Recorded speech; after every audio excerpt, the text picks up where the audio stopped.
ազգի մեծամասնությունը, բոլոր քաղաքական կուսակցությունների մեծամասնությունը դեռևս չի հասկացել այն ամենապարզ ճշմարտությունը, որ ես չգիտեմ 25 տարի առաջ եմ ասել, որ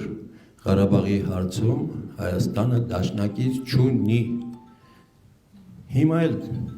Հիմա դեռ էլի նորից կրկնում են, թե ոչինչ, եթե Ռուսաստանը չի դաշնակիցը, Ամերիկան կլինի, չգիտեմ, Իրանը կլինի, Չինաստանը կլինի։ Այսինքն սա ինչ է նշանակում։ Սա նշանակում է, որ մենք ոչ թե պատմության, հին պատմության, այլև մեր օրերի, այս վերջին տասնյակ, մի 3 տասնյակ տարիների դառը փորձից չենք ուզում դասեր քաղել։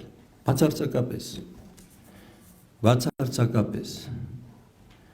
Մենք մի անգամ սխալվել ենք 100 տարի առաջ, անցել է 70 տարվա այդ սովետական շրջանը, Ղարաբաղյան շարժումը 90-ական թվականներին լրջագույն դասեր էր քաղել եւ մենք ստեղծեցինք պետություն, տարանք հաղթանակներ։ Բայց դա 2-3 սերնդի տարբերություններ։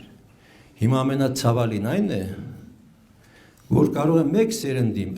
այսօրվա սերնդի, որոնք մենք նորից չհասկանանք այս բանը եւ ոչ մի դաս չքաղենք։ Այսինքն մի կատաստրոֆա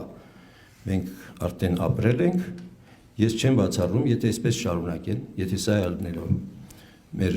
այս էլիտա կոչիցիալի էլիտայի մեջ ես ընդգրկում եմ եւ կուսակցությունները եւ մտավորականությունը եւ այլն ամբողջ Սփյուռքի ջոչերը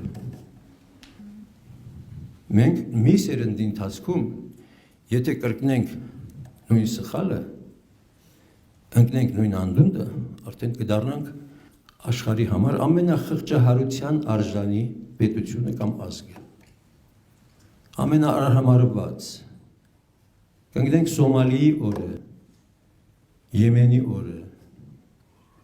ուզում ենք այդ երկրներից շարքին դասվել, սա է լինելու։